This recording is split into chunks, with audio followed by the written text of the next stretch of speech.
பகவத்கீதை அத்தியாயம் 4 பதம் 13 சாதுர் வர்ணியம் மயா சிருஷ்டம் குணகர் மவி பாகஷ தஸ்ய கர்த்தாரம் அபிமாம் வித்யகர்த்தாரம் அவ்யயம்.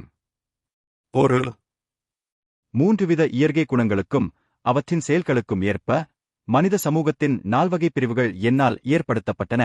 இம்முறையை படைத்தவன் நானேயாயினும் மாற்றமற்ற என்னை செயல்களுக்கு அப்பாற் பட்டவனாக அறிந்துகொள்.